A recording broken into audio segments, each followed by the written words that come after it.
మన రేవంత్ రెడ్డి గారు చేసిన ఈ అద్భుతమైనటువంటి వ్యాఖ్య మీద మరి కాంగ్రెస్ ప్రతినిధి అయిన రియాజ్ గారు ఏమంటారో విందాం. ఆ తర్వాత శేఖర్ గారు, అట్లాగే నిఖిల్ గారు, విఠల్ గారు కూడా వాళ్ళ స్పందన తెలియజేస్తారు.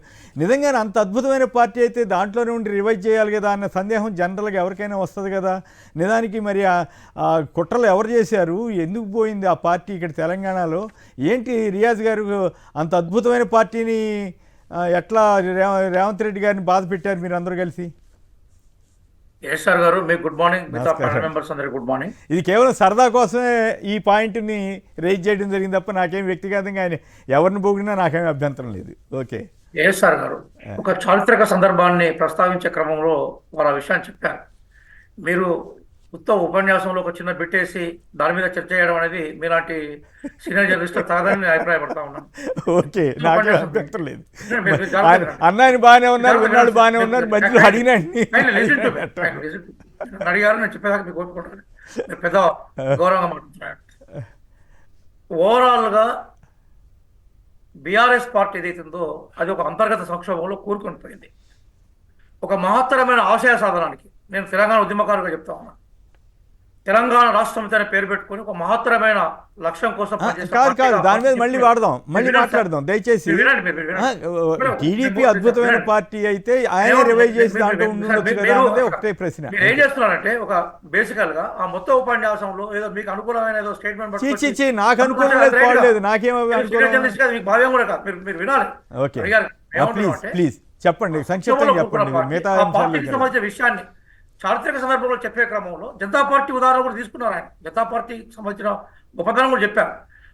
ఒక చారిత్రక సందర్భాన్ని చెప్పే క్రమంలో ఒక పార్టీకి సంబంధించిన విషయాల మీద ఆయన ప్రస్తావన చేశారు. అది ఇక్కడ టాపిక్ కాదు. ఇక్కడ టాపిక్ ఏంటంటే బీఆర్ఎస్ సంక్షోభానికి కారణం ఏంటి, బయట ఉండే భౌతిక పరిస్థితుల లేదా పార్టీ అంతర్గత విషయాల అనే విషయం మీద చర్చ. మేము చాలా క్లియర్ చెప్తా ఉన్నాం. కాంగ్రెస్ పార్టీకి సంబంధించిన మా పిసిసి అధ్యక్షుడు మహేష్ కుమార్ గౌడ్ గారు కానీ, మా గౌరవ ముఖ్యమంత్రి రేవంత్ రెడ్డి గారు కానీ చాలా క్లియర్ చెప్పారు. బీఆర్ఎస్ సంక్షోభం అనేది మన అంతర్గత సంక్షోభం, బహుశా ఆస్తి సంబంధించిన ఇష్యూసా, లేదా వాళ్ళకి సంబంధించిన ఎగో ఇష్యూసా, లేదా ఇక మేము మొత్తం కనుమరుగైపోతున్న విషయం సార్, బీజేపీకి పొత్తుకు సంబంధించిన ఇష్యూసా, అది వాళ్ళకి సంబంధించిన విషయం. కాంగ్రెస్ పార్టీకి దాని నుంచి ఏమీ ప్రమేయం లేదు సార్. బీఆర్ఎస్ రాజకీయ పార్టీగా వర్ధిల్లాలని మేము కోరుకుంటున్నాం, మేము బలమైన ప్రతిపక్షం ఉండాలని మేము కోరుకుంటున్నాం. కానీ ఈరోజు వాళ్ళు శత్రువు దాడి చేయకపోతే ఆత్మహత్య చేసుకునే పరిస్థితి ఏర్పడాలి. అది వాళ్ళ అంతర్గత సంక్షోభం, మేము కామెంట్ చేయాల్సిన అవసరం లేదు. అదే సందర్భంలో వారి అంతర్గత సంక్షోభానికి కాంగ్రెస్ కారణమని ఆరోపించడం ఏదైతే సరైనది కాదు. నెంబర్ 1. అరే హరీష్ రావు అంటాడు outdated leader sir. Harish Rao వెనుక మా ముఖ్యమంత్రి గారు ఎందుకుంటారు, సంతోష్ రావు అంటాడు. అసలు పేరే అది మళ్ళీ డిఫరెంట్ గా చర్చ జరుపుతాం కాదు. రియాజ్ గారు మళ్ళీ మాట్లాడుతున్నారు, ఆ విషయాలన్నీ మాట్లాడచ్చు, మీకు టైం ఉంది. రావుల వెనుక రేవంత్ రెడ్డి గారు ఉండే అవకాశం ఉండదు. ఆ విషయాన్ని ఆయన చెప్పారు. దాని మీద మీరు ఫోకస్ చేయండి. మీకు ఏది కావాలంటే అదే చేద్దాం, దానికే ఉంది. కానీ విఠల్ గారు సంక్షిప్తంగా మీరు కూడా మీ అభిప్రాయం చెప్పండి. నిజంగానే అంత అద్భుతమైన పార్టీ అయితే అసలు కాంగ్రెస్కి వ్యతిరేకంగా పుట్టిన టీడీపీ అంత అద్భుతమైన పార్టీ అని చెప్తున్నారంటే ఆయన ఆ వాసనలు పోగొట్టుకోవడానికి ఇష్టపడలేదా, పోగొట్టుకోలేకపోతున్నారా? మీకేమనిపించింది విఠల్ గారు? మ్యూట్లో ఉన్నారేమో చూడండి. ప్లీజ్ మాట్లాడండి, సంక్షిప్తంగా మాట్లాడండి. మీకు అక్కడ ఉన్న ప్యానల్ మెంబర్ అందరికీ గుడ్ మార్నింగ్ సార్. ఇప్పుడు పార్టీలు అనేది సహజంగా కనుమరుగు అవుతుంటాయి సార్, అనేక కారణాలతోటి. ఇప్పుడు ఆంధ్రప్రదేశ్ లో కాంగ్రెస్ పార్టీ కనుమరుగైంది, కారణాలు ఏమైనా కావచ్చు. తెలంగాణ ఇచ్చిన తర్వాత ఆంధ్రప్రదేశ్ లో కాంగ్రెస్ పార్టీ కనుమరుగైంది. తెలంగాణలో కూడా టీడీపీ కనుమరుగైంది తెలంగాణ వచ్చినాక. కారణం ఏంటంటే ఆ రోజు మీకు బాగా తెలుసు, ఒక స్పష్టమైన వైఖరి, తెలంగాణ రాష్ట్రం పైన ఒక స్పష్టమైన వైఖరి తీసుకోనందుకు అది సహజంగా కనుమరుగవుతూ వచ్చింది సార్. అందులో ఉన్నటువంటి రేవంత్ రెడ్డి గారికి బహుశా బాధ ఉండొచ్చు, ఎందుకంటే వాళ్ళకు వారే చెప్పారు కదా ట్రైనింగ్ స్కూల్ అని. సో సహజంగా ఉండొచ్చు. ఇవాళ ముఖ్యమంత్రి గారి రాష్ట్రానికి కాబట్టి పార్టీలు అనేది అనేక సందర్భంలో కుట్రలు జరిగినాయి అంటున్నారు. ఇక్కడ పాయింట్ ఏంటంటే టీడీపీకి వ్యతిరేకంగా కుట్ర చేసింది ఎవరు? కాంగ్రెస్కి వ్యతిరేకంగా పుట్టిన పార్టీ టీడీపీకి వ్యతిరేకంగా కుట్ర చేసింది ఎవరు అనేది ఇప్పుడు ప్రశ్న. అది ఆయన లోపల మదన పడుతున్నాడు పాపం, చాలా బాధపడుతున్నారు కదా. దానికి కారణం ఏంటో మీకేమైనా తెలిస్తే చెప్పండి ఒక ముక్కలో. అంటే ఇప్పుడు కేసీఆర్ గారి దృష్టిలో ఉంచుకుని అని ఉంటాడు సార్ బహుశా. ఎందుకంటే కేసీఆర్ టీడీపీకి సంబంధించినటువంటి ఎమ్మెల్యేలందరినీ కూడా వాళ్ళు ఇక్కడ ఉన్నటువంటి వాళ్ళందరూ కూడా టిఆర్ఎస్ లో జాయిన్ అయ్యారు కదా సార్. మొదటి దఫా కొంతమంది తెచ్చి రెండో దఫా ఉన్నటువంటి నాయకులందరూ జాయిన్ అయ్యి చివరికి రేవంత్ రెడ్డి గారు ఒంటరిగా మిగిలారు. అప్పుడు ఆయన ఒంటరిగా ఉన్నారు కాబట్టి కాంగ్రెస్కి వెళ్ళారు. బహుశా ఆయనకి అది బాధ ఉండొచ్చు ముఖ్యమంత్రి గారికి.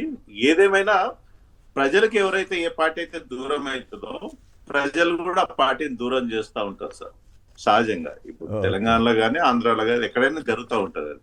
Right, okay. మీరేమంటారు నిఖిల్ గారు? ముందుగా మీతో పాటు ప్యానెల్లో ఉన్న మిత్రులు, ప్రేక్షకులందరికీ నమస్కారం. ముఖ్యమంత్రి గారి కమెంట్లు చూస్తే ఇందాక రియాజ్ గారు కానీ మిగతా వాళ్ళు కానీ చెప్తున్నట్టుగా తను ఏదో అట్లా అలవోకగా అన్న పరిస్థితి లేదు. అక్కడ చాలా స్పష్టంగా గతంలో తన ఆలోచనలు ఏముండే, ఆ వాసనలు ఏమున్నాయి, వాటిని మరొకసారి నెమరు వేసుకున్నారు అక్కడ. ఆ విషయం చాలా చాలా స్పష్టంగా తెలిసింది. తను ఏం చెప్తా ఉన్నారంటే అద్భుతమైన పార్టీ అని చెప్తా ఉన్నారు. అద్భుతమైన పార్టీని ఇక్కడ కేసీఆర్ గారు తీసుకున్న చర్యల వల్ల మొత్తం ఇక్కడ కనుమరుగైపోయే పరిస్థితులు వచ్చినాయని చెప్తా ఉన్నారు. కేసీఆర్ గారు తీసుకున్న చర్యల వల్ల కాదు, మీరు చేసిన నోట్ల కట్టల వల్ల మీరు ఏ రకంగా అయితే అడ్డంగా కెమెరాల ముందు దొరికిపోయినరో వాటి వల్ల కనుమరుగయ్యే పరిస్థితి వచ్చింది. వాటి వల్ల చంద్రబాబు గారు ఇక్కడ నుండి ఆంధ్రాకు షిఫ్ట్ అయిన పరిస్థితులు చూసినాం మనము. అంతకుముందు అంతో ఇంతో కమిటీలు వేసి తెలంగాణలో కూడా నడుపుతున్న పరిస్థితి ఉంటే ఈరోజు దాన్ని మొత్తం పక్కకు పెట్టి కేవలం ఆంధ్ర మీద మాత్రమే వాళ్ళు ఫోకస్ చేస్తూ ఉన్నారు. చంద్రబాబు గారు అనేక సార్లు చాలా స్పష్టంగా చెప్పిండ్రు, తెలంగాణ మా టార్గెట్లో లేదు, ఇప్పుడు మేము ఓన్లీ ఆంధ్రలోనే ఫోకస్ చేస్తున్నాము అని చాలా స్పష్టంగా చెప్పిండ్రు. రేవంత్ రెడ్డి గారు గతంలో ఉన్న తన పాత స్నేహాలు, పాత గుర్తులు, వాటన్నిటిని గుర్తు తెచ్చుకున్న ఆ మాట అన్న విషయం కళ్ళగట్టినట్టుగా తెలిసింది అక్కడ. తర్వాత మిత్రులు ఇంకో మాట చెప్తా ఉన్నారు, దేశంలో అనేక పార్టీలు కనుమరుగు అవుతూ ఉన్నాయి. నిన్న రేవంత్ రెడ్డి గారు చెప్పినట్టుగా తెలంగాణలో బీఆర్ఎస్ కూడా కనుమరుగు అవుతుంది అని చెప్తా ఉన్నారు. కనుమరుగు అవుతుంది బీఆర్ఎస్ పార్టీ కాదు, కాంగ్రెస్ పార్టీ అనేది చాలా స్పష్టంగా తెలుస్తుంది. మీరు ఒక్కసారి గమనిస్తే దేశవ్యాప్తంగా చూస్తే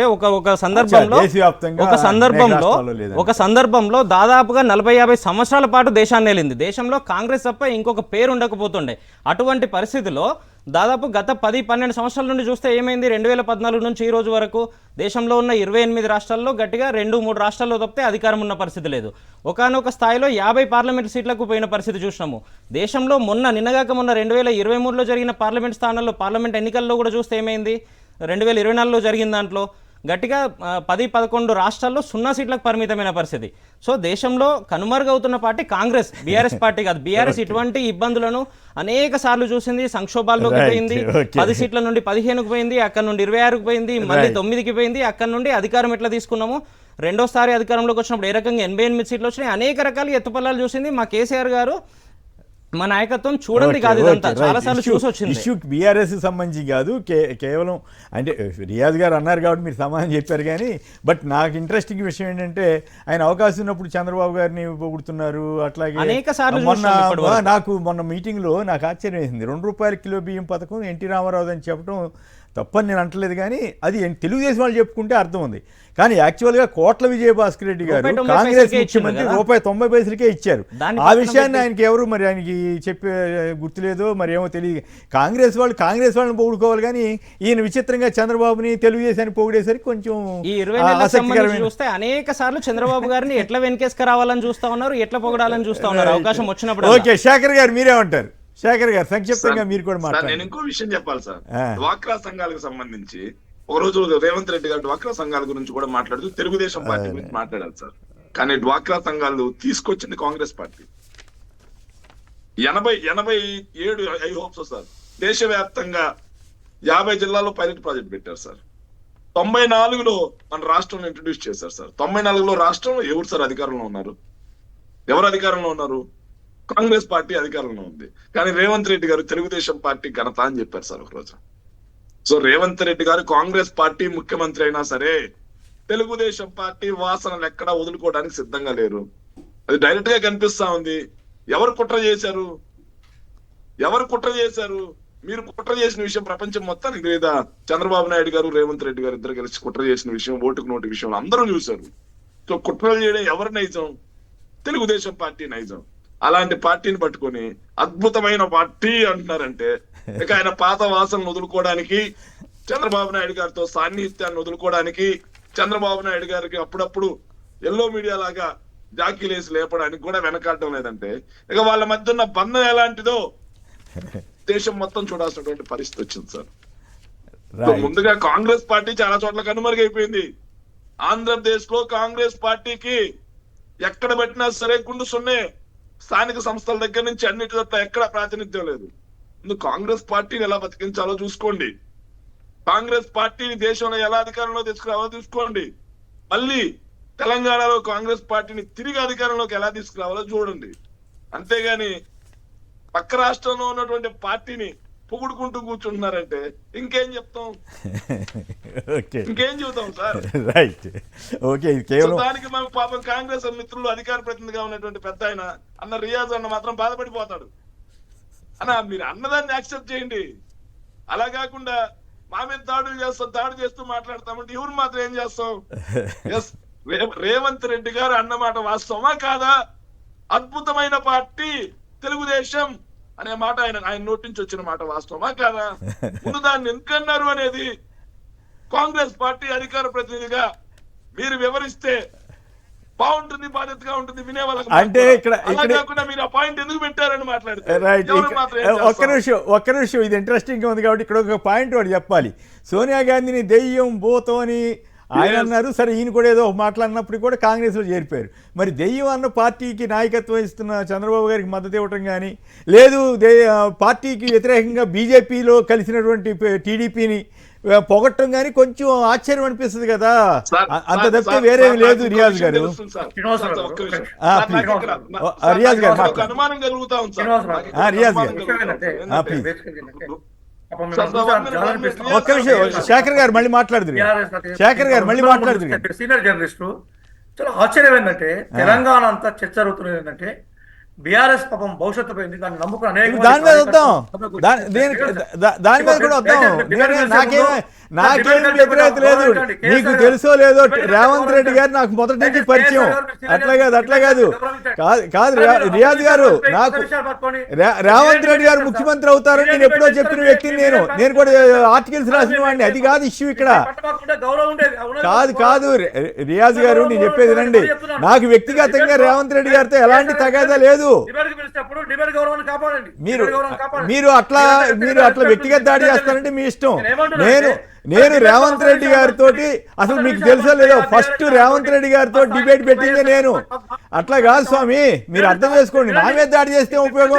మీరు వెళ్ళి ఆయన చెప్పండి. మీరు ఆయనకి ఎవరు రాసిస్తున్నారో లేకపోతే ఆయన తెలిసి మాట్లాడుతున్నారో తెలియ మాట్లాడుతున్నారో.